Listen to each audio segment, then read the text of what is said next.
Yes, yes, yes. Welcome back to this episode of Touchline Talks with your boy Jay Socials. This is a big one. I've got Eze. Eze is back, and you guys know every time we have Eze, it's always a good conversation. And with Chelsea being so busy in the market, we know it's definitely going to be a good one. He's excited. The last time he was on the show was when Tuchel had just gotten fired, and we had the whole situation with Abramovich as well. So Chelsea was not in a good place, and but as it was, as it kept calm and he believed in his club, and here they are today. He's smiling again, so it's nice to see you smile, Eze. I hope you're doing well. I'm doing good. I'm doing good. Good to be back. Couldn't be back on a better occasion. Actually, Josh, you reached out to me for this, but I was actually going to reach out to you at first just to come on here, talk my shit. Because even though we're in 10th, we're gonna get into it. But like things are looking up for the Blues, man. Feels good. Yeah, that's good. Yeah, because once I saw all the breaking news, because I got home from work and your social media was just on fire. I'm like, what's going on? I'm like, whoa! I saw the list, the same list that you saw that I sent you. I'm like, this is a grocery list here. So, yeah. So I definitely knew it was only right to definitely bring you on the show. And obviously, as you see, we also have my brother Kels in the building again.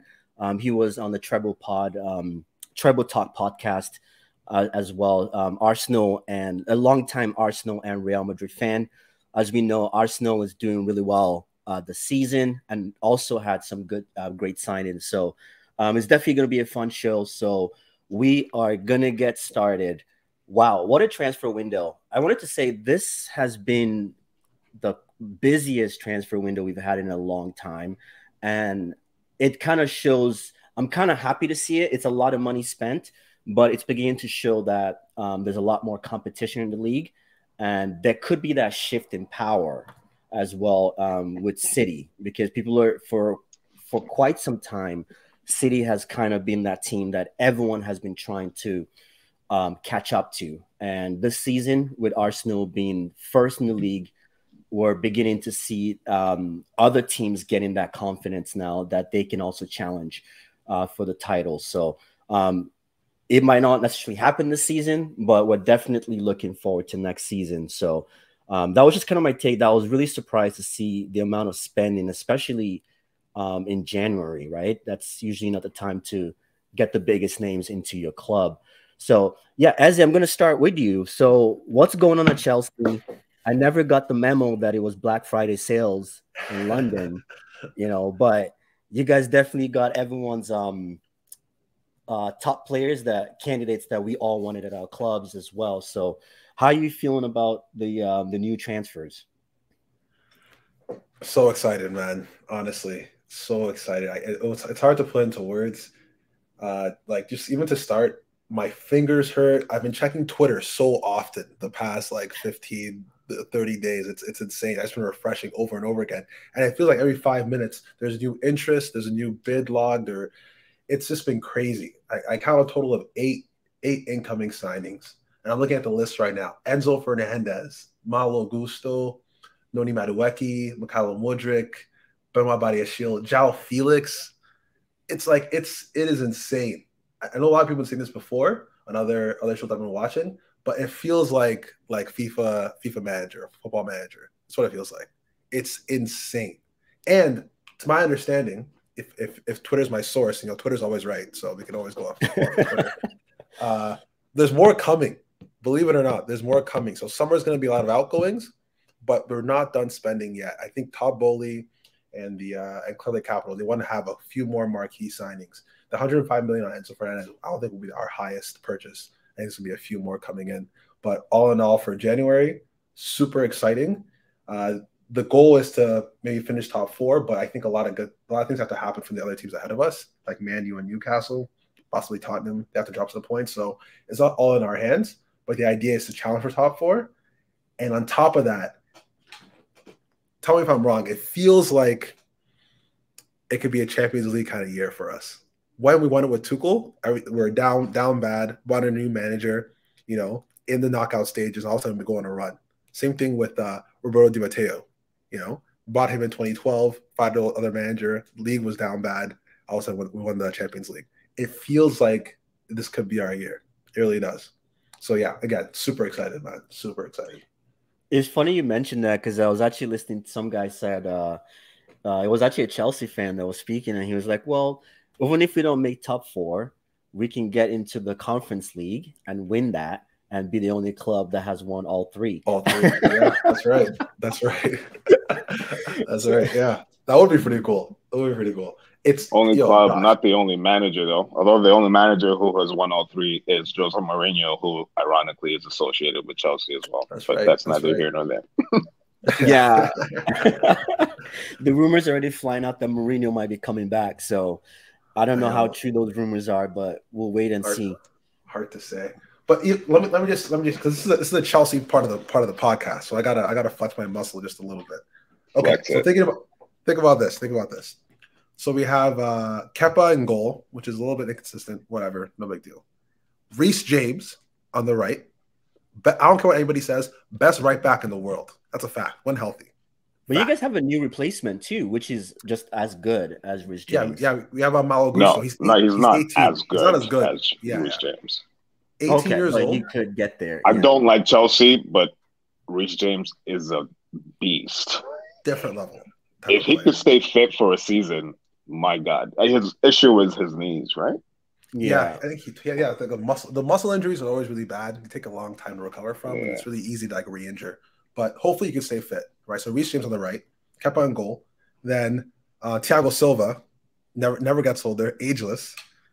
Benoit Badiashile had 2 great games for us so far, left for the center back.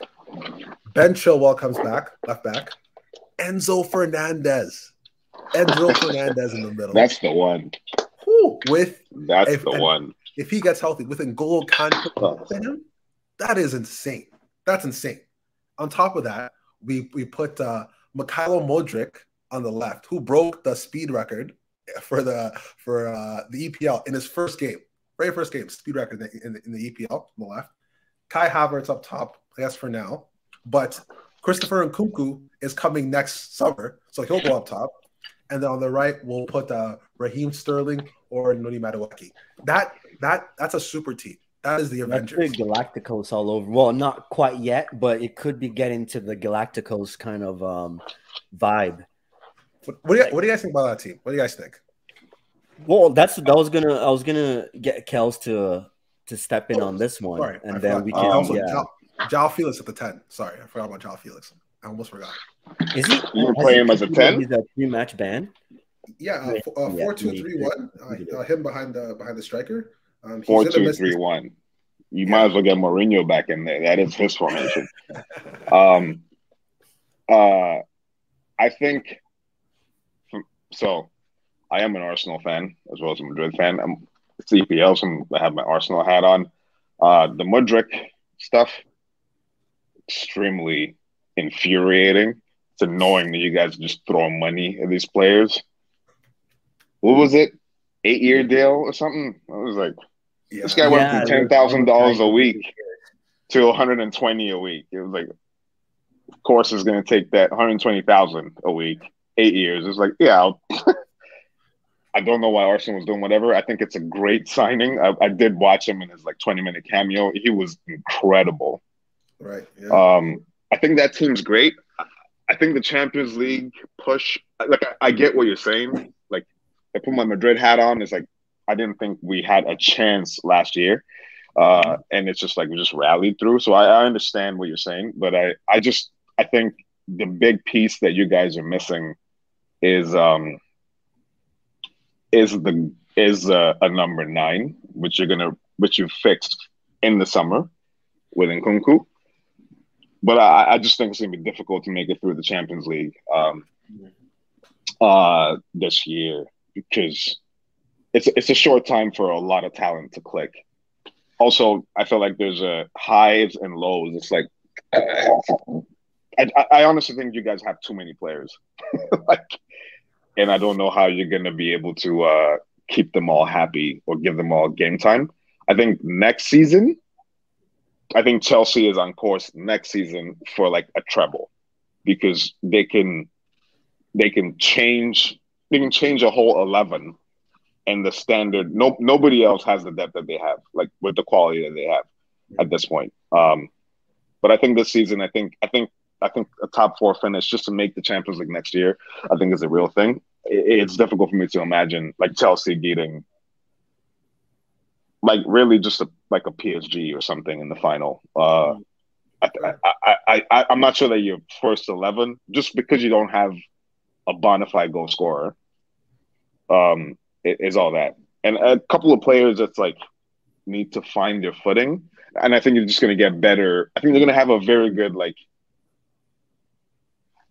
March and April in the league. Yeah. So I almost like see a top 4 finish as more likely than a Champions League finish because those are like 1-2 games. Can you score a goal versus not? And then that's just kind of that.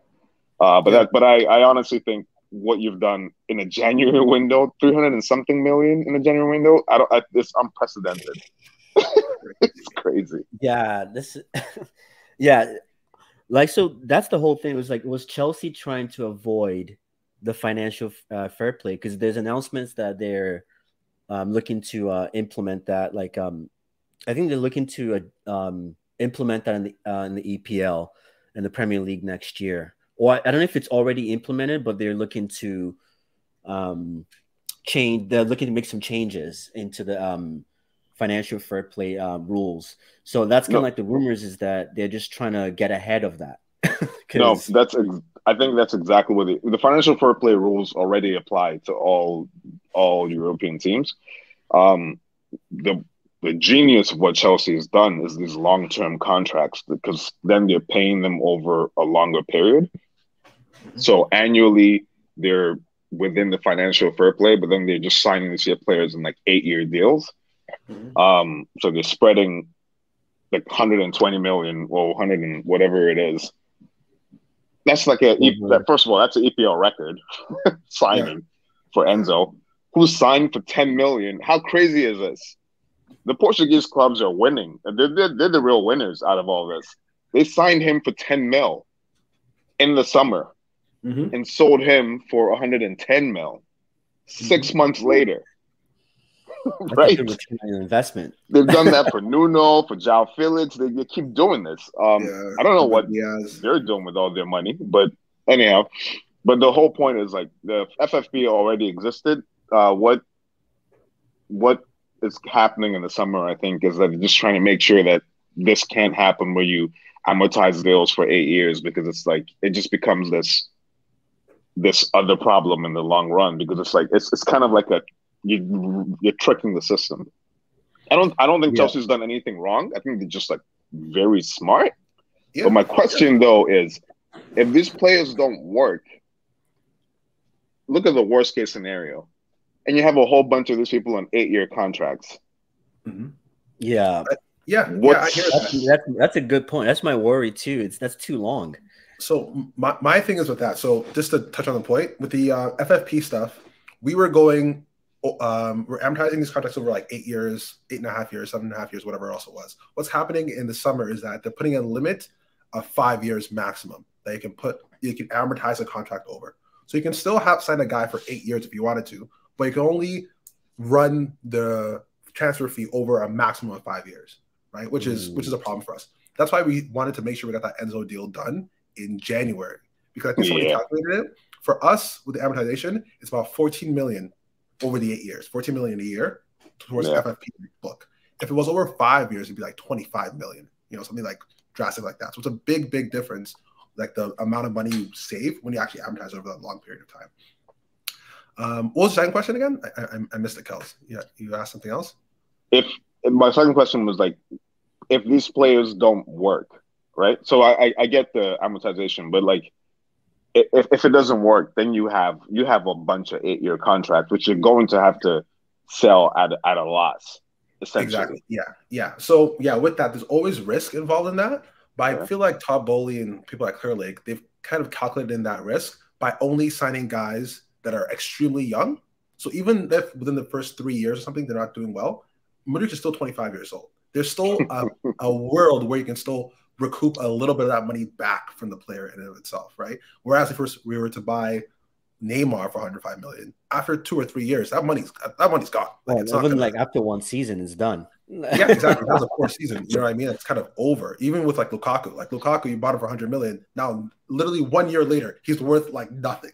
Like literally nothing because of his age profile, right? So these guys we're getting, they're all 22 and below. So at least we can still salvage some kind of return if things were to go left. It would still hurt, but this is probably the most efficient way to go about the process that we're going at. And it's actually brilliant to think about because this has been around this entire time, right? People could have been advertising players over 9 years, 10 years, 30 years if they wanted to this entire time. Nobody did. It took people from Clear Lake and Taboli and Igbali to come in and see the gap in the market and exploit it. And as a result, I don't know if you guys know this, there's always been an agenda against Chelsea. There's an agenda. There's no agenda against Chelsea. I think Chelsea's the one. There's no agenda against Chelsea. They want to crack the whip. You know? Well, what agenda? What do you mean? It feels a little bit. I'm going to put on my Real Madrid hat on. You want to talk about agenda against the team? Everybody hates Madrid for some reason. You guys are very Chelsea is the new Madrid. Is that what you're trying to say? Real Madrid is different because you guys just keep winning. That's why I think everyone. No, but they hated us when we were doing what Chelsea is doing like 15 years ago, and everybody hated us. Like, we're just gonna buy the best players because we can afford to.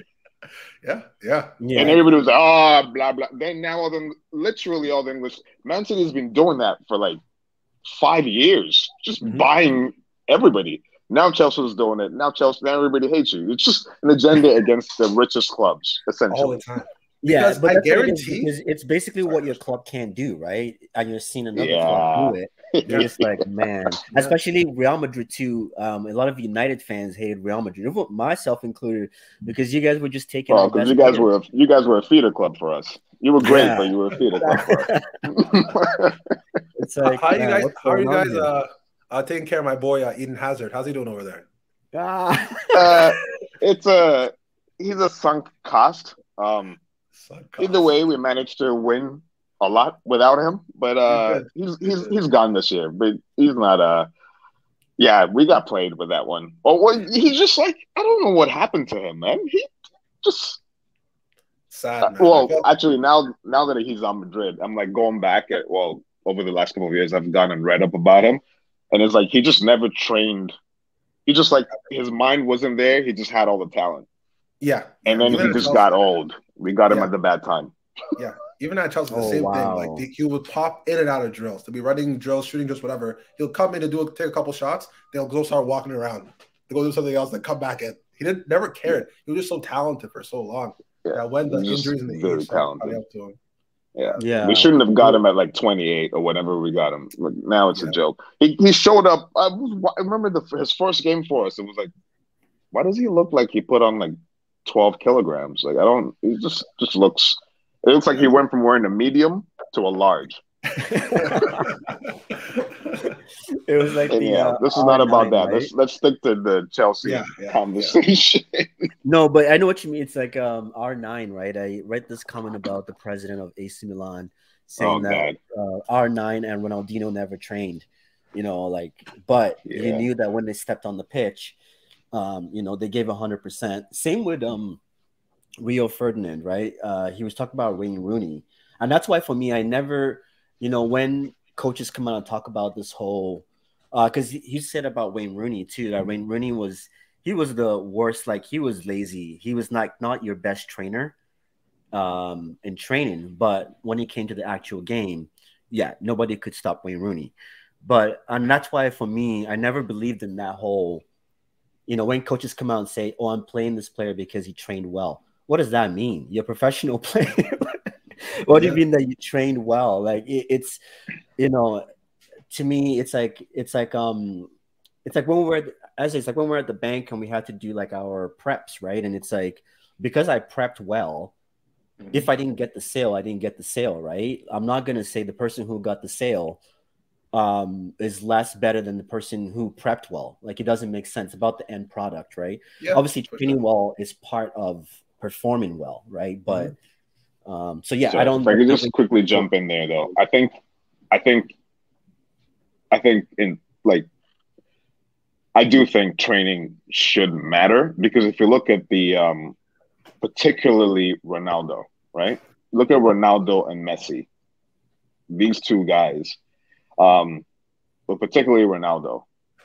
I think it's like in a sport, it's the talent. Just because you have it's like if you're going to go to basketball, it's like Iverson versus Kobe. Yeah. Like you can have the talent in a sport. It's different in a sport because like training will just make you the better you are physically, the more you're going to be able to express your your talents, right? It's the reason why Ronaldo is like where he is. But it's like if your training levels aren't the players who don't train well, they never last long. I guess that's what it is. It's the longevity. Because you have the Carlos Tevez, the Wayne Rooney, these guys, the Micah Richards, like these guys are all retired at like 31. Yeah. Right? Max, or they're in MLS or something. But I do think if you're an athlete and you have a 20-year career where you're making like, I don't know, like $10 million a year, it's like, I don't understand the rationale for you not to train, which is why I understand why people would reward training over things. Because look at Ronaldinho. In my opinion, Ronaldinho could have been, to me, he is the most talented, most gifted football player ever. Yeah. And if he just had like Messi's etiquette or Ronaldo's etiquette, like we wouldn't even be having this Ronaldo Messi debate. It would just be, or Pele, Maradona. It would just be him because he was just incredibly gifted. Same thing with Ronaldo. Ronaldo at Madrid literally they'd have conditioning drills and he would just not do them. This is under like, I think it was Capello. And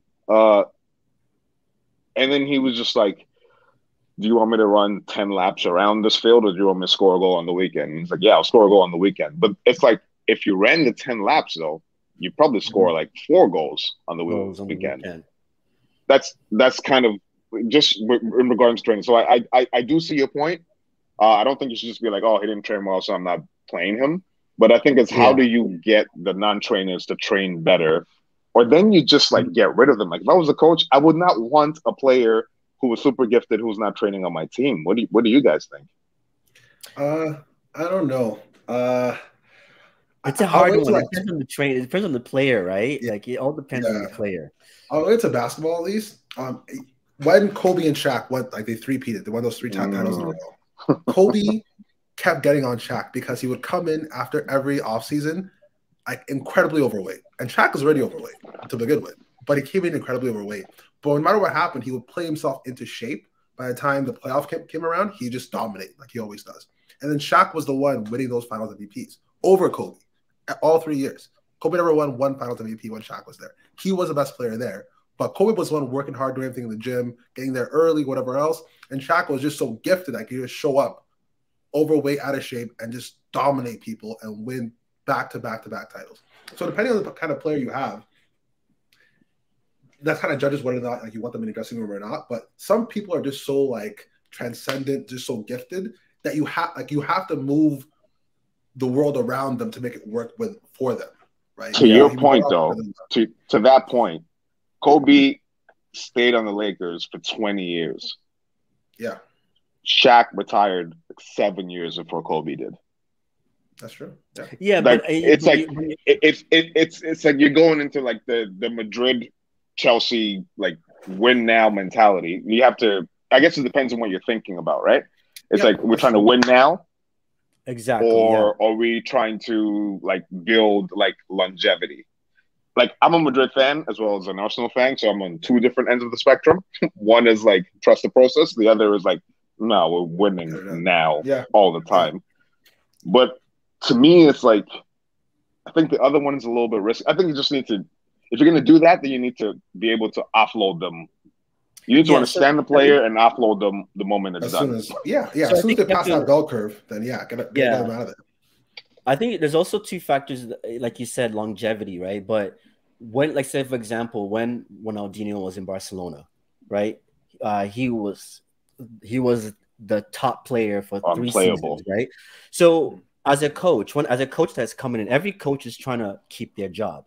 No coach is thinking I'm going to do an Alex Ferguson for 30 years. Most or a Pep, right? Most coaches, the moment they get in there, they have a task: win trophies, or you're out, right? So if you have a cheat code, you're not going to be thinking about, oh, this guy doesn't train and his career is not going to last 10 years. You're just thinking, what can I do right now to win? Yeah, we'll address if it becomes a problem. If and if you notice, the moment it started becoming a problem in the camp, like R9 started gaining so much weight that it became so obvious. He left Real Madrid. Ronaldinho, he went to AC Milan. AC Milan thought they could revive him and realized, nope, he's far too gone. I think is the moment they start becoming. Sorry, let me close the window. The moment they start becoming a deterrent to the rest of the group. But if you're somebody who you're contributing to the team, everyone likes you, then there isn't that much of a problem, because that becomes a personal problem, not a group problem. And then you also have to look at it from the owner's standpoint. Players like that, like you said, that transcend the sport. There's so much money. The asset is not just them kicking the ball. There's so many things involved, right? Whether it's the marketing, endorsements, all those things that, from a business front, you're going to keep that player if he's doing well. And then from a coach standpoint, you're like, I just want to win right now. I'm trying to keep my job, because I don't care if the player becomes a 20-year legend for the club. I'm most likely not going to be here for 20 years. So that's kind of how I look at it too. I think you could do both. And I want to ask this, I want to go back to this Chelsea conversation, but I think you can do both at the same time. And I think that's where the really astute. So really quick, like you said, both. That's what you think of a Pep Guardiola, Alex Ferguson type of coaches.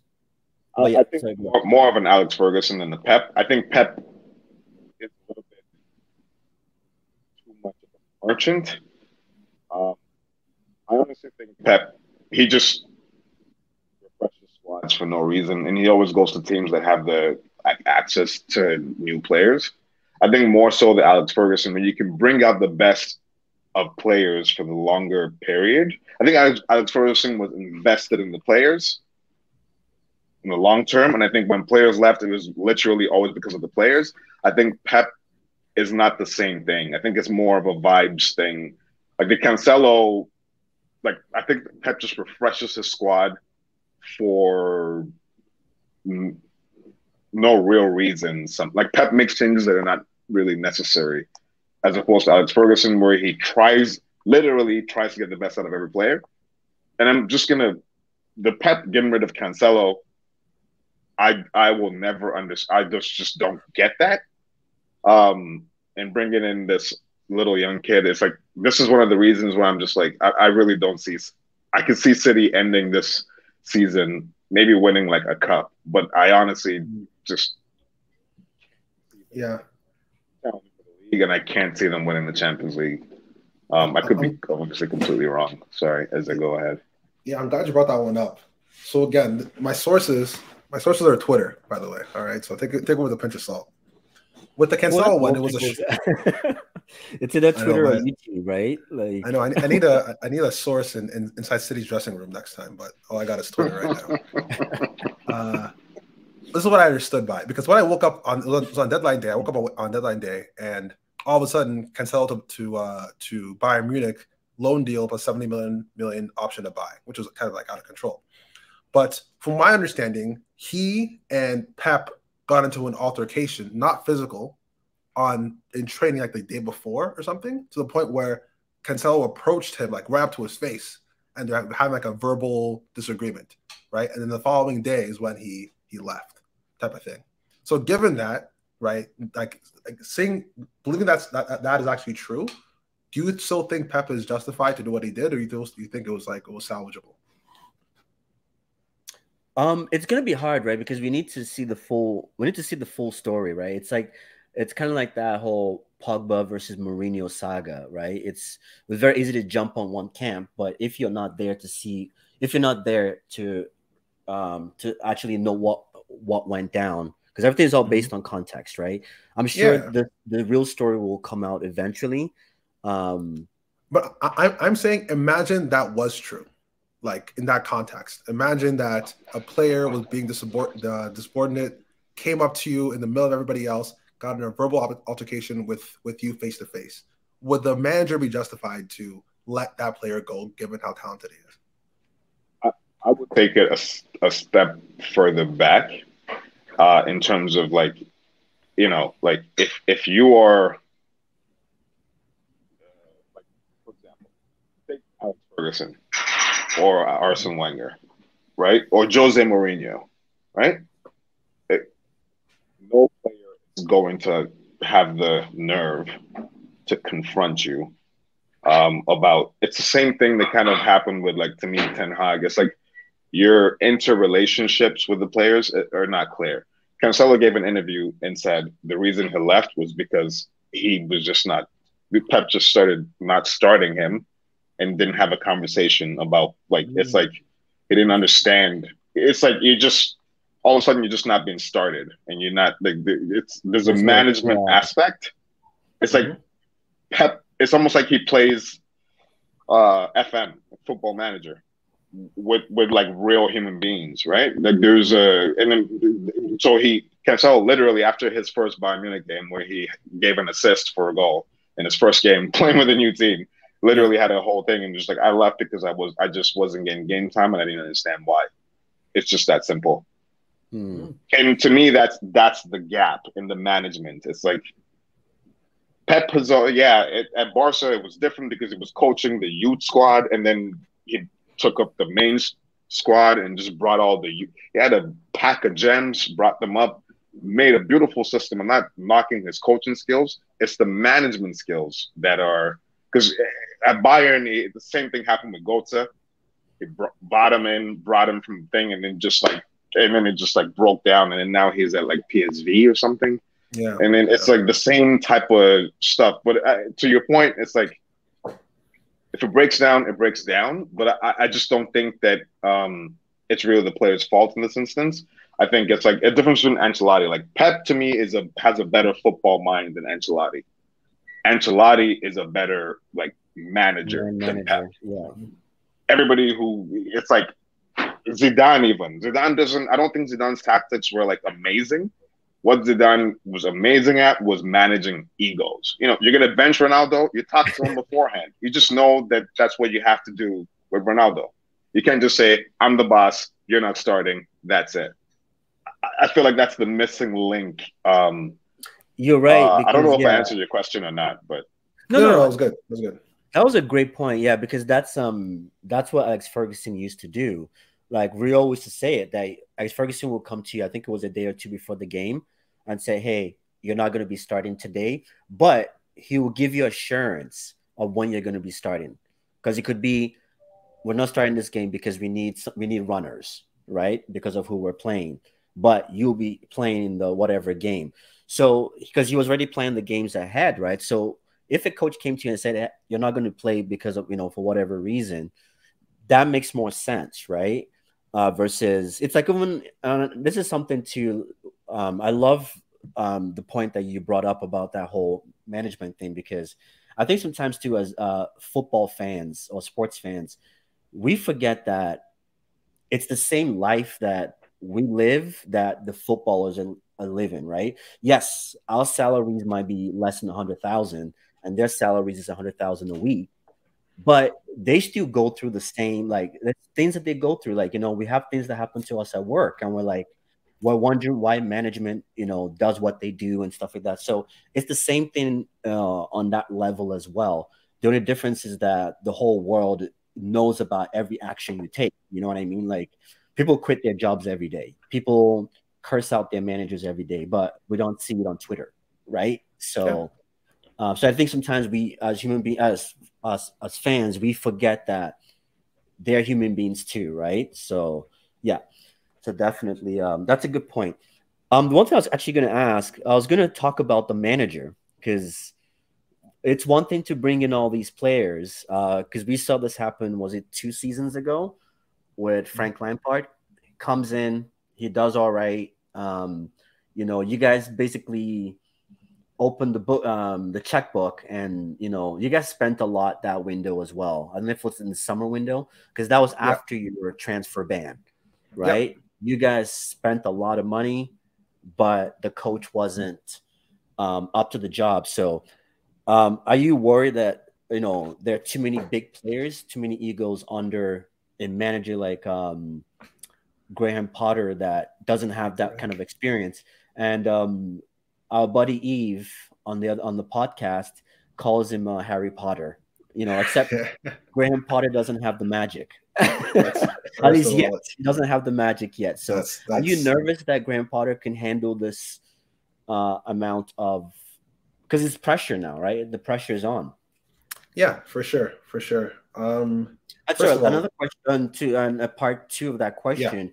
Do you believe that he was part of this, like he was part of the decision making for these buys? Okay. Or was it kind of like, okay, here are the players and work with them? Yeah, it's okay. So to answer the first part, calling him Harry Potter is disrespectful. That's one. And when I see that guy, we're gonna have words. I still respect him, man. I still respect him. Still. Just so you know. All right. Next, do I think he's able to kind of manage the personalities in the dressing room?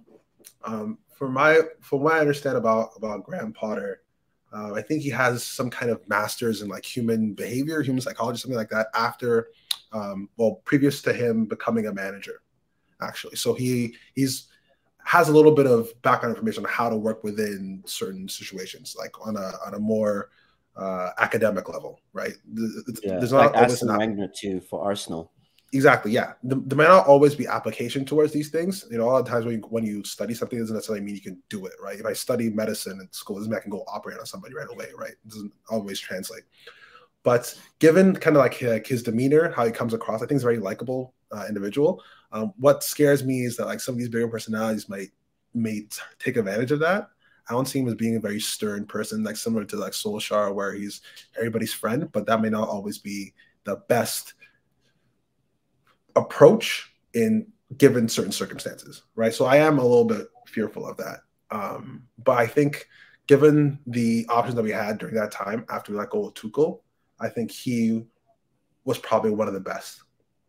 With that, when it comes to the transfer dealings, I'm not saying that you do this, but since this whole January transfer window has been going on, I watched a lot of videos, TalkSport, and all these other news publications, and there's a lot of slander going on. There's an agenda against Chelsea. I feel it in my bones, Josh. I feel it. All right. I don't understand how people would think that somebody who has worked as much as Todd Bowley, Clever Capital, to amass the amount of resources somebody they have, they would be buying players for $600 million in total over 2 transfer windows without consulting the guy who's going to be managing the players. I don't know where people come up with this because it's insane. It works completely counterintuitive to how they're working, right? They want to build a structure, a team that can go and compete for titles and everything else. They gave Graham, I think, 5 years, I think $8 million a year, had to buy him out of his contract at Brighton. A lot has been invested in just having this guy here. To think that they would then not consult him whatsoever and start doing this weird American goose chase, just grabbing whoever the hell they want, is insane to me, right? These people are very because it's based on past experience with Tuchel, right? That was kind of like rumored that when he came in, Tuchel was not really part of the maybe he wasn't part of the plan long term, but apparently like Tuchel wasn't really involved in the signings that you guys had, like the Lukaku, Aubameyang, all these guys coming in. Okay, so Tuchel did have it's hard to substantiate like what is true or what's not true. I've heard reports of them going to Tuchel and asking him like what he thinks, and him saying it's not my job to know what the hell to sign. I'm the coach for my business, which is I think is a very Tuchel thing to do and say because he's that kind of recluse type of individual, right? He wants to do his job, just focus on that, and then all that other noise he's not really interested in. So I've heard conflicting reports there. With that in mind, when it comes to Graham Potter, we didn't just bring him in from Brighton. We brought in his own scouting department, right? Like part of the people who are scouting these players are from Graham, and they've been working with Graham for years now. On top of that, what makes it different from what we did in the summer to what we did now, we have Christopher Vivell, who I think came from Red Bull Leipzig. We have Graham's guy, I can't remember what his name is as well too. We have people in the back office now that are completely in charge of recruitment and finding players that fit within our system that works within Graham Potter's system as well too, right? In the summer, it was literally just Todd Bowley acting as the sporting director, and trying to find who the hell. That's why we're buying Sterling here, and Cucurella here. That doesn't make much sense. Then we're getting Koulibaly, though he's 32, to replace Rudiger, who was younger. It was a whole a little bit more scattergun. But now there's a real. I'm telling you, there's a real strategy going on right now. It's real and it's exciting, right? And I know I don't know for a fact. I'm not in the dressing room myself. I'm not in the board meetings, but. These people don't strike me as having people who will be spending this kind of money without the absolute buy-in and consult from their head coach. That was very long-winded. I'm really sorry. That was a rant. No, that was good. No, that's the show. That's what we're here, right? To discuss the issues. Like, if I give you one-word answers, that's not. We're here to dissect, right? What's going on? And gotcha. Yeah. And another thing. Sorry, no, I'm just kidding.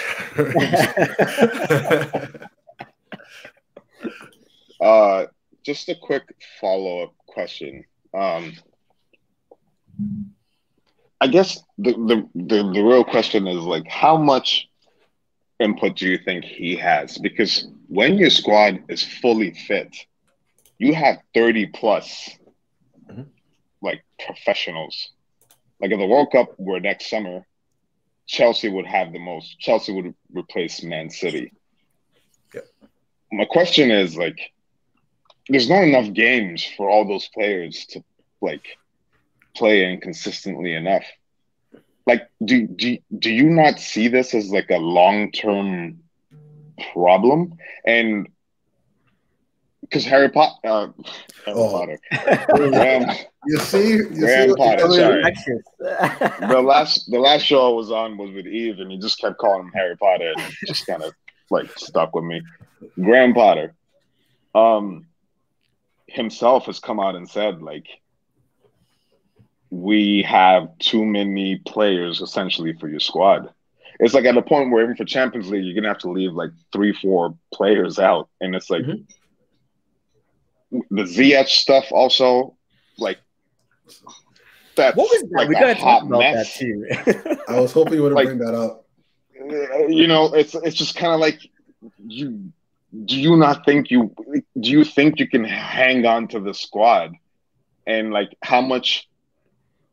I know he must have okayed. He must have signed off on all this stuff. But at some point it just felt wherever Arsenal was going for, Chelsea would just go in and throw more money at them. That's literally what it started to feel like. And it's just kind of weird. Yes, you have enough quality. One is and if you think about Graham Potter, he's not a manager of egos. He's a really good coach, really, more so than the manager. And it's are you concerned at all about that? What do you think do you think if you guys don't make Champions League, if you don't make top 4 this year, right? Yes. And you don't win Champions League, do you think he's going to stay next year? Do you think he's going to be retained next year? I know he has a contract and money clearly doesn't matter to Chelsea. So, what do you actually think about? I know it's great to have a lot of great players. Yeah. But what do you actually think about the long-term plan for this team and the coach? Great question. One thing I want to make sure I'm doing is that we're not immune to criticism, right? I know you guys have a lot of thoughts about what we're doing and how we're, potential issues that we're having that we can run. Oh, we don't want you to succeed. That's true. I would imagine. Yeah, we're not worried about, Yeah. We're not concerned about, you guys moving recklessly. We're just, I hear that. One thing I don't want to do is act as if Chelsea are some sort of perfect team. We never made any mistakes in the transfer market. We're not doing anything. Obviously, there's mistakes that happen, that occur. In the summer, some mistakes were made. But possibly even with Potter, possible mistakes were made. It was all there too. With that in mind, yes, I am nervous about his style of coaching, managing, handling bigger personalities, bigger egos as they start to come into the club.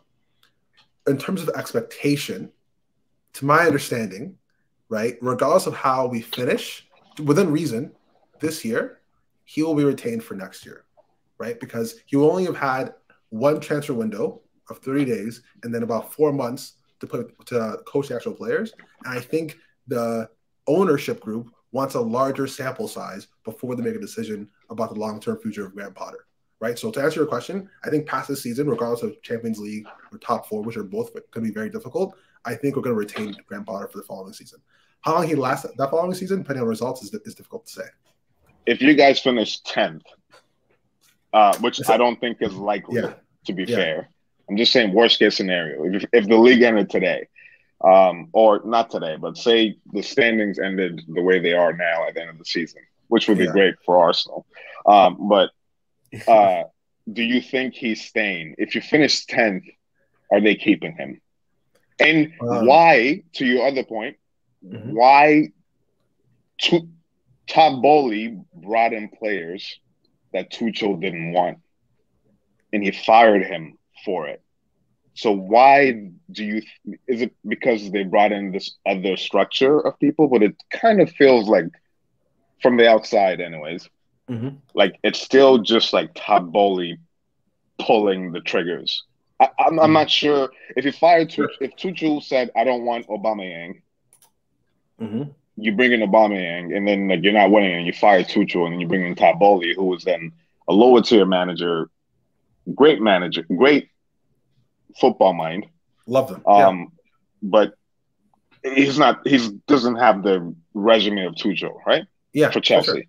For sure. But I guess the question is like, why do you feel it's different? Just because because Todd Bowley has brought in other people? Aren't those people who is just going to do what he wants? It's like, I think that's the piece that's like a little bit confusing. Yeah. I guess, for sure. If you're not following Chelsea like in depth, I think a lot of people would probably miss that part and have the same perspective that you have now. The people we've brought in have been around football and have been involved in recruitment for a very long time with very successful teams, right? Oh, and that's okay. part of So it's not just bringing a bunch of like baseball like managers. No, exactly. It's not. It's not. So, to my understanding, Christopher Vivel is the one of the sporting directors that was at Red Bull Leipzig. We want to create this kind of multi-team model similar to what Red Bull Leipzig have, where they have different teams all around the world, right? Where there's different matches, whatever else. So they brought him in for that expertise as well too, but also for his recruitment. Red Bull Leipzig have recruited such fantastic players over the past 5-10 years. You know what I mean? Yeah. So we brought him in for that. He was the person who brought up Noni Madueke, right? The right winger that we signed in January. He's been scouting for a long time. With that as well, the scouting team in Brighton, which has been amazing as well too, by the way, also came in with Potter, right? And we got another a director as well too from Southampton as well, who also have the past 5-10 years as well too, great scouting as well, right? And now if you really look at the guys we brought in the profile, 22 to 18 years old, around that area, who can contribute right away but have an incredible amount of potential. You can the ideas start to kind of take form a little bit more, right? It's a real profile. Unlike last year when we're signing Koulibaly, 32, or we're signing Fofana, who's 20. Those are panic buys, we're signing Sterling on 300K a week. The Sterling buy was hilarious. Insane, right? Sterling? What? 50 million for a 29-year-old on 300K a week. Yeah. But that's why I'm thinking it's a lot different what's happening. It's more than 100K a week, though. No? It's 300. 300. Oh, yeah. I was like, it's not 100. Sterling's not coming from 300K. 300K a week. Well, so I don't know what's going to happen with him at this rate, because you guys seem to he's going to be having the same problem that he had at City. Who's he competing with? Mudryk for that spot? So he's playing on the right now. So that left wing spot is locked in. That's Mudryk all day. Don't even look at that spot. That's all they can do. Sterling can't come in from the right. He can't come in from the right. I think he's. I saw the lineup today. I think he's going to come to Arsenal. That's what's going to happen. Yeah, you're our retirement home. You know that. Lift that Premier League trophy though in retirement. Don't worry about it. Over my dead body, Kels. Over my dead body. It's happening. It's happening. City lost Cancelo. I was like, I am so confident now. There's no way. You were licking your chops when that happened. Yeah, you can tell. Yeah, I think like what you said, the whole thing that happened with Cancelo, that's what we talked about, that shift. I think now we're feeling a shift of whether it's power or whatever at the top of the league, right? Yeah. Yeah, I guess this would be a good transition. Oh, sorry, go ahead. Sorry, go ahead. Just really quickly, I think what Chelsea is going through now. I think I said this on the last time with on the podcast with Eve, but I think what you're gonna see happen in like a year and a half or 2 years from now, like you're gonna go through a very successful period. From my opinion, I think next year Chelsea, once you add in Kunku, and you probably need a backup striker as well, you should never let go of Tammy, because if you had Tammy on the squad, it's a different ball game. Like it's like the team is ready, in my opinion.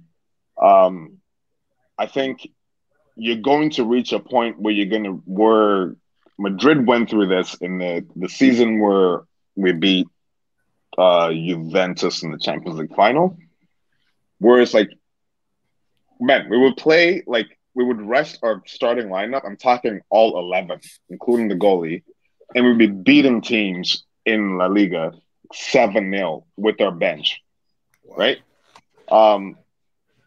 Barca went through this in the 2013 season where they had like Fabregas, they had Song, Fabregas, like Pedro, these people coming off the bench, and it's just like the team's just too deep. And I think you have like a good 2 years, but at some point, because they're so young also, is that they're all going to kind of peak at the same time. And it's going to be like, at some point, they're just going to be like, I just want to leave. Like, I just want to play soccer because I'm a soccer player, and then that's that. But I do think like the short-term future is bright. I feel like you guys have just adopted like the welcome on board. You've adopted the Madrid mentality, where it's like we plan in 3 years. It's like we don't really care about anything else. Like, we need a good team for 3 years, and we need a good team for the next 3 years, and we need a good team for the next 3 years, and then that's that.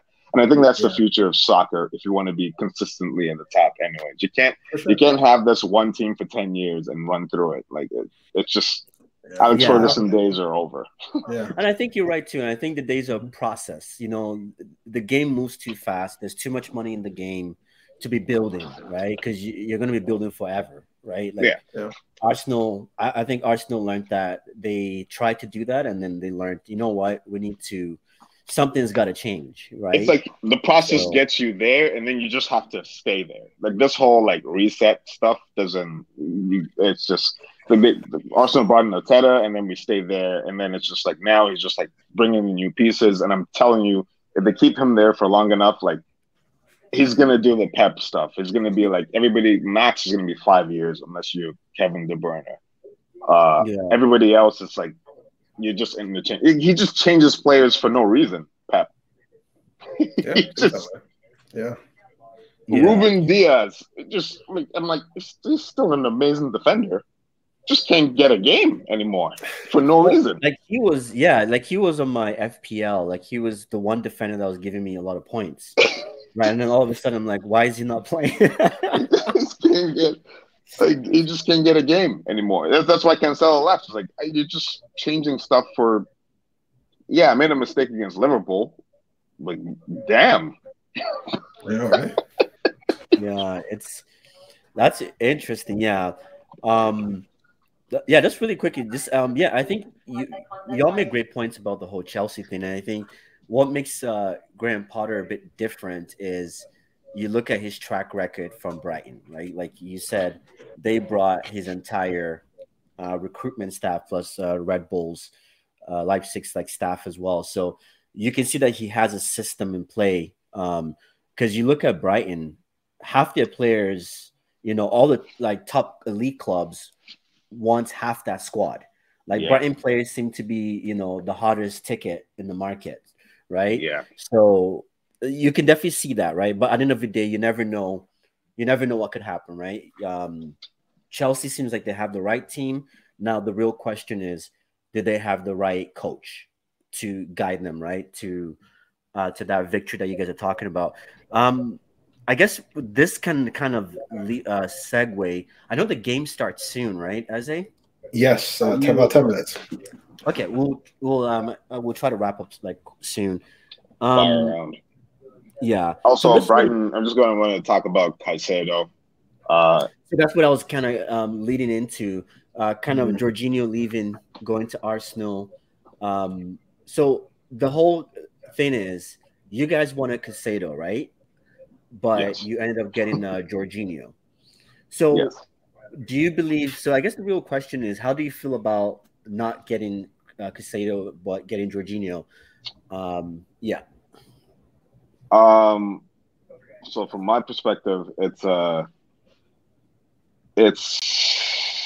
I understand why we backed out of the Caicedo deal. It's the same thing with the Modric, sorry, not Modric, Modric. We're not in the same money lane as a lot of all these other clubs. And we offered them 50 mil at first. They said no, pounds. Then we offered them 70 mil, and then they said no. They wanted 100 because because of Chelsea, right? Yeah. And I think I'm okay with us backing out from that because Caicedo would have been a replacement for Partey. Jorginho is kind of like a replacement for both Partey and Xhaka, Okay.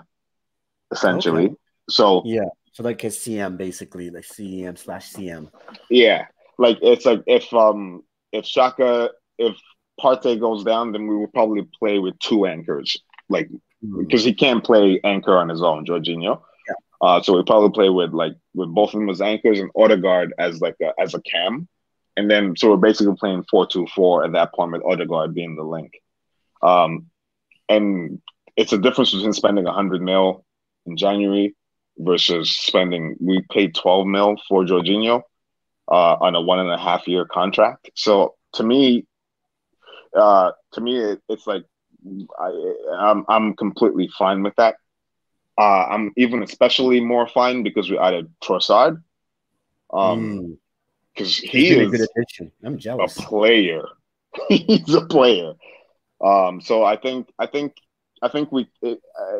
okay. I would not spend 100 mil on Caicedo. He's too young. It's too early. It's from Brighton. Like they're just trying to stiff arm us. And then it's like we can probably get him in the summer for cheaper anyways because he's just gonna go on strike because he clearly wants to leave. And then that's just gonna be that. So from my perspective, I think the transfer window has been good enough.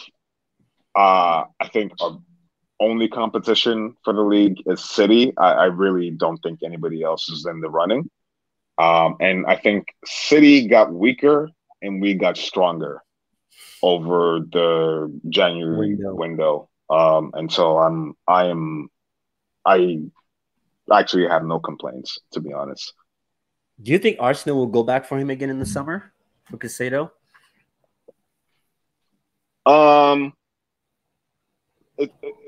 It's a bit more difficult because in the summer it's like a whole bunch more other players are open.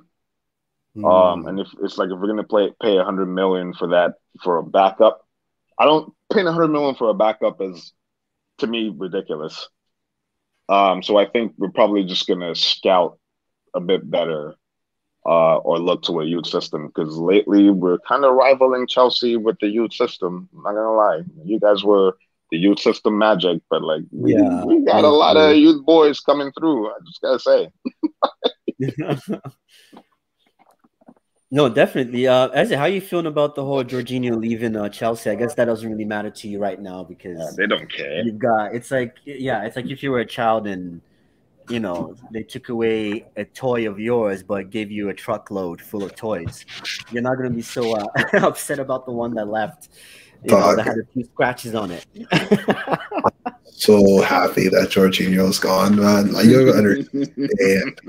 The fact that somebody paid real currency for him is like still like stands me. Like I have no idea.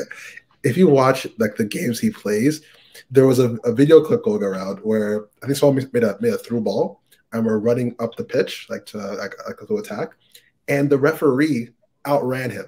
Like they were running at they ran at the same time. The referee went by him. That's how slow this human being is. And on top of that, they talked about him like he's like a regista, like he can play all these passes. He doesn't do that at all. No. He plays short passes, like around short square passes. Exactly, all the time. Like he just wants to keep the ball. That's what he's best at.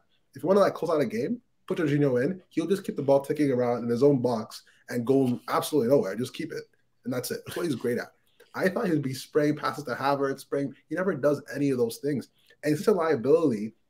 Like you were saying before, Kels, you have to put somebody next to him. You can't put him in the hole on his own because he'll get outran. You know, he'll get killed. He had so many issues with this guy. I was like, what is happening? But on the plus side, like he's a proven winner. He's with our vice captain as well too, and he's always healthy. He doesn't really get injured often because he doesn't really do much, to be honest. So he can't really get injured if you're not getting stuck in. But yeah, have you seen the clip where Cucurella? They asked Cucurella like who was the most intelligent player on the Chelsea squad, and he's like Jorginho. Yeah. He's so intelligent, and then they're like, "Oh, he left. He's at Arsenal now." Yeah. And then Cucurella was like, "What?" I watched that. Oh wow, I did not see that. Yeah, it happened. Yeah, on deadline day, they were giving like those like interviews that the teams do, like the media team does and stuff, like those ones. Yeah.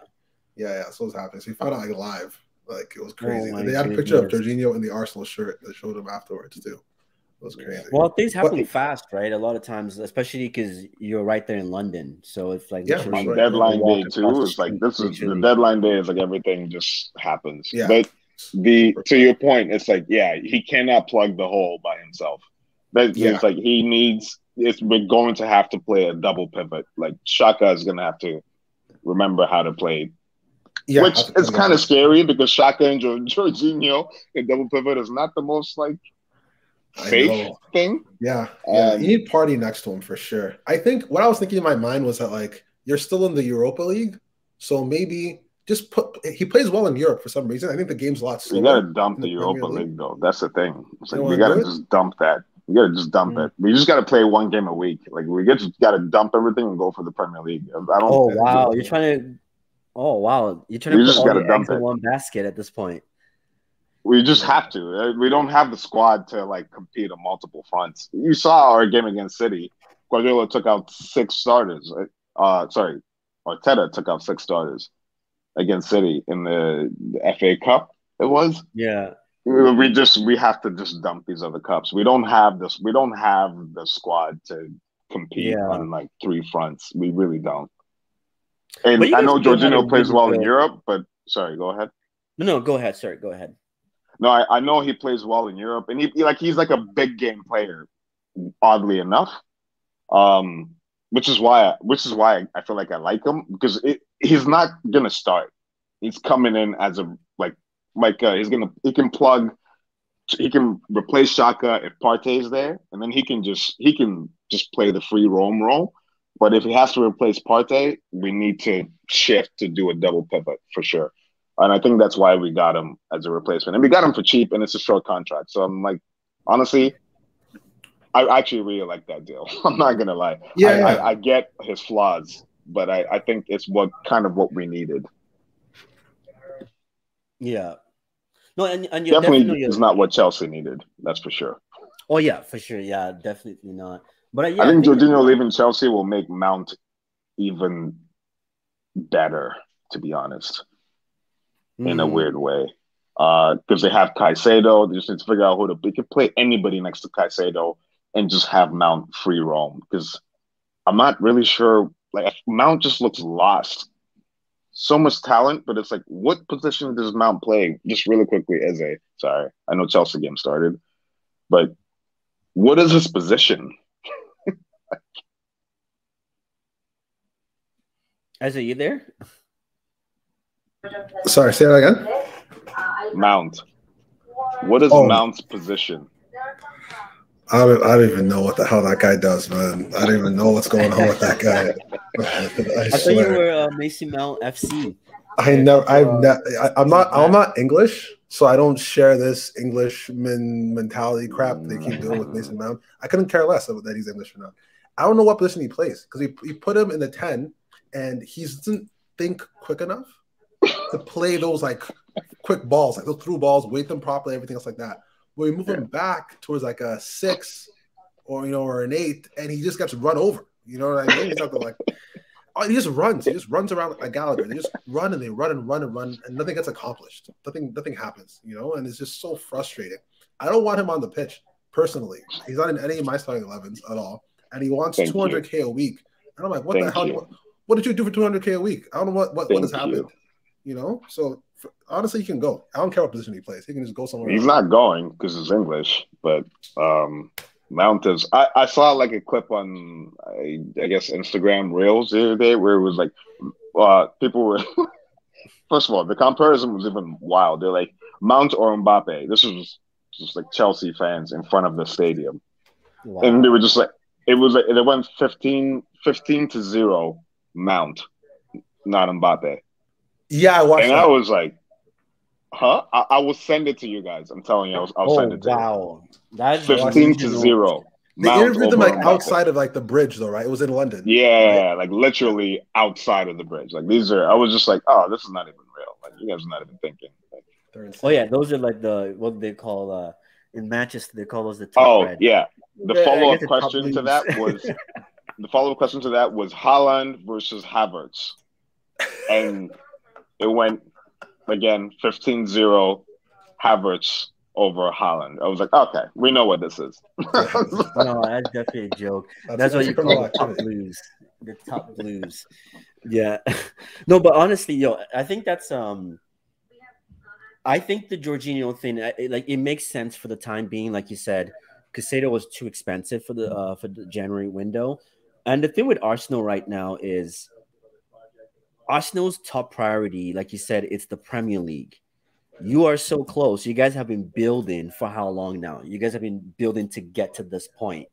I was watching the Rio 5 show, the Vibe of 5, and Joel, the Arsenal fan, he was adamant about Caicedo coming in about the long term. And in my head, I'm listening to him talk. I'm like, you're not in a position, right? Arsenal is not in a position right now to be too focused in the long term because for a long time you've been working to get to this point and you're finally here. What you need to be focusing on is what tools do I need right now to get us across the line? And then we need to win the league, get into Champions League, and then like the big players will come. Then we can start messing with the likes of like Casemiro and these other like there's Caicedo is great, but it's not 400 mil. Casemiro came for 70 mil. How is Caicedo costing 100 mil? Well, because he's 22. Nah, like you get what I'm saying? It's like there's a lot of Arsenal fans who are getting caught up, and Joel on that show, I feel like he does get a little bit caught up. You just become passion merchants. But I think we just gotta go with it, take it step by step, and figure it out as we go along. Yeah, there's always going to be great players. Sorry, go ahead. Yeah, no. And another thing too is also right now, like you said, what are the tools that you need? And Arsenal is a well-functioning machine. Over in the game against City, Arsenal took out 5 of their players. So this is what makes me as a non-Arsenal. 6. Let's not 6. Yeah. So you took out 6 of the starters. But I don't know if you remember, I think it was last season or 2 seasons ago when we were comparing Arteta to Ole. And I used to say the difference with Ole and Arteta was I could see his football.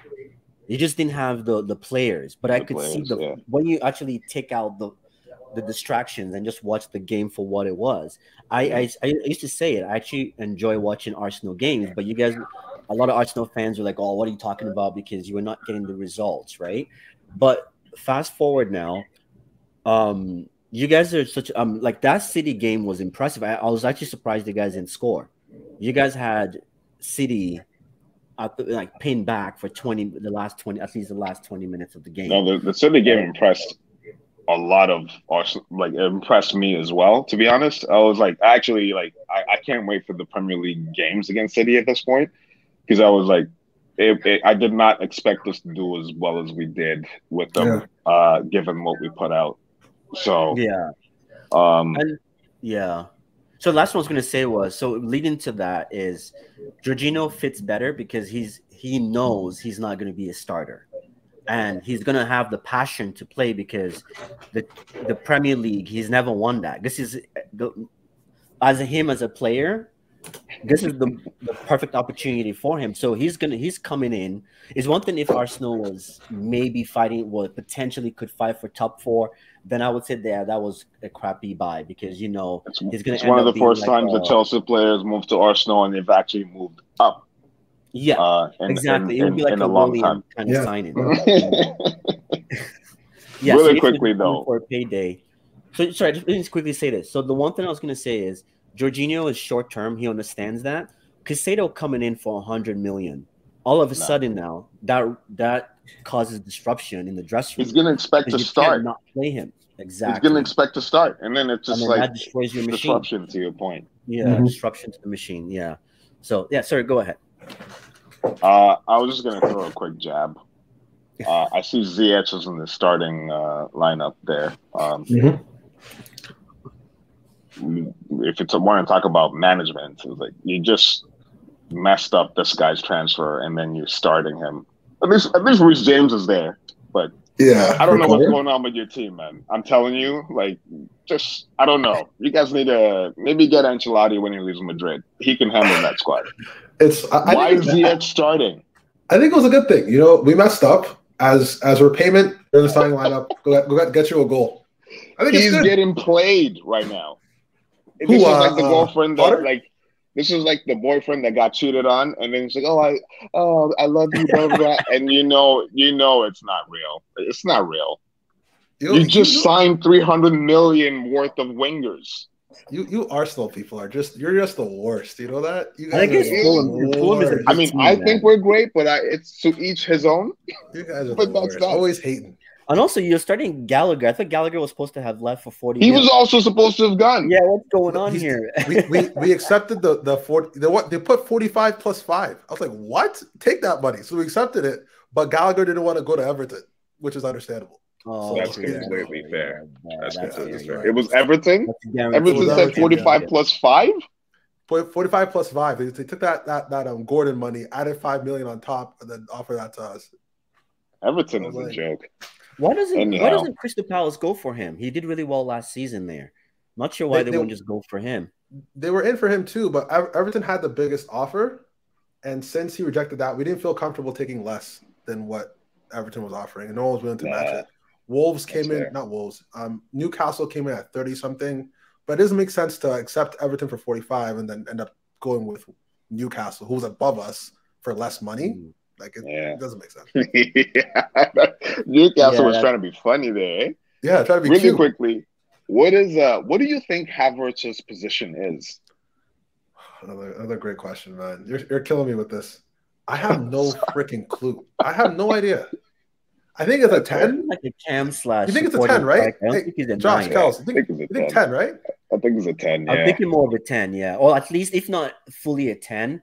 He's like a support striker. Was that center forward or whatever they call those? Oh, I can't see him in the forwards. I can't see him as a forward at all. I think he's a 10, and he's just because he's like really tall. Chelsea just tries to force him down the middle. But it's like, sorry, go ahead. He can't play a freaking pass. He can't play a pass though. How can he be? It's because he's not in the. You haven't seen him in the position in the 10 role though. Like when as the game goes on, they move around different spots and stuff. Like I see runs happening, especially when Lukaku was here. He'd be running for his life, like just play the ball. He'll never play it, and when he does, he kicks it over the roof. So I don't know what the hell his problem is. Havertz is an interesting one. That's an interesting one. I know I forgot what you mentioned about the midfielder who doesn't Mason Mount. You know what? That's the one thing that even for United, I'm kind of frustrated, and I'm happy that we got Sabitzer from Munich because I feel like apart from Casemiro, we don't have a dynamic midfielder. Like Bruno is too direct. He's too. First of all, you're welcome with the Casemiro stuff. You're welcome. Yeah, go on. I can't stop talking about Casemiro, man. I can't stop talking about this dude, but. Because I look at it, it's the same thing. Like I watch Eriksen. Like Eriksen he's great, but there's so many times you watch the game, right? And you will see a run. A player will make a run, but he receives the ball and then he has to hold on to it and then look up and then it's like, buddy, man, you've already missed the pass. Like I already saw the pass, and it's like if you have those kind of midfielders that their vision, I feel like United's midfield right now is they have to get the ball and then they look for the play versus a lot of top like midfielders that are very like versatile, can, like you were talking about, can pinpoint those passes. They're already seeing it before they receive the ball. And I think that's why a lot of times when we play low blocks, it's so hard to score because low blocks don't give you time. They don't give you much space, right, in those channels. So when you see the run, you have to act on it. I think they're very slow in it. So, and then when you play the big teams, they leave the back open a bit, and that's how we love to counterattack against big teams, right? So, like, I know the game is on, and we're about to head out. But I think, to be honest, I think United would be better if they. It's not going to happen, but from my perspective, if they got rid of Bruno, moved Eriksen up, and actually found a number 8 to play between Casemiro and whoever it is, because Eriksen is a 10 that's just been forced to play 8. Which is why he's having to like reconfigure his soccer mind and all this stuff. And Bruno is Bruno doesn't scan the pitch. Bruno is like, I get the ball and then I look up, but everything's done. All the great number 10s, they scan the pitch beforehand. So when they receive the ball, they already know, and then they can activate these runs. This is what like Modric is really good at, even though I don't really see Modric as a 10, but he's like an 8 just with a lot of vision. And that's why he works so well with these fast wingers, because it's like he scans it before, so when he gets the ball, he can release them right away. He doesn't have to get the ball, then turn around, then look up and whatnot. But I do see your point. But I think you guys started with the Casemiro buy. That was, I feel like, Casemiro was definitely such a player that he doesn't just defend; he also creates. Man, I was actually looking at his stats. Yeah, no, he's always done that. Just like he's actually one of our top assists. He's actually up there for top assists. Casemiro has always been a creator as well as a scorer as well as a defender. It's like dynamic. You guys just don't watch, like you guys just don't watch EPL. That's why when he came to like, oh, he's washed up. I was like, you guys don't understand the Rolls Royce you're getting. But anyhow, it worked out for you. Sancho played number 10 midweek, so he looked way better than Bruno in the 10. Bruno looks better on the wings. So I think it's that. Yeah. I don't think Sancho is a winger either. I think Sancho, he just had the skills, and I think because in Bundesliga is a lot slower, so he could have it worked for him. But I think in the EPL where it's too fast, I think he's better in the middle. No, it could be better in the middle. I don't think it's the Bundesliga. I think it's the team he played on. Because if you watch the Dortmund game, Sancho is not beating anybody with pace. EPL, your wingers all have pace, right? It's like La Liga. It's like all pace-based wingers. This is why Pep is trying to use these number 10s on the wings. But Sancho, he played. Royce was on the other wing. Royce was not a speed demon either. Like, do you get what I'm saying? So in Bellingham, he's playing on a super creative side where everybody just creative from wherever they come from. And in the EPL, just stick him out on the wing and to expect him to do what Rashford was doing, to me, was never going to work. But I think Sancho is really like a number 10. Like, he's just like a quicker number 10. It's like what Arsenal was going through, where it's like, if you're young and black, you are going on the wing. It doesn't matter. It doesn't matter. Well, like you remember we had that conversation about how even back in the day, I always played better in the middle subconsciously. But because, like you said, black and fast, they just threw me on the wing, right? And wing immediately. Anyhow. But it's definitely been a fun show. Obviously, the Chelsea game is on right now. So, that's the main focus. Obviously, the EPL is back this weekend. We are done with the League Cup games. And I just wanted to quickly say, Manchester United is in the finals of the FA Cup. Carabao. In Ten Hag's, Carabao Cup. Well, we'll be there in the FA Cup too. We'll be there in the FA Cup. Fair. But yeah, it's definitely nice to see that, all this trust the process and whatever. Nice to see that we're already at a finals in the first season of Ten Hag. So a game at a time. not getting ahead of ourselves, but it's definitely been fun. Obviously, now this is the final stretch of the season where, hopefully Arsenal doesn't bottle it, and Chelsea will, we'll see what the report card says at the end of the season for Graham Potter as well. So really appreciate everyone that tuned in. Once again, has been fun, guys. Till next time, take care.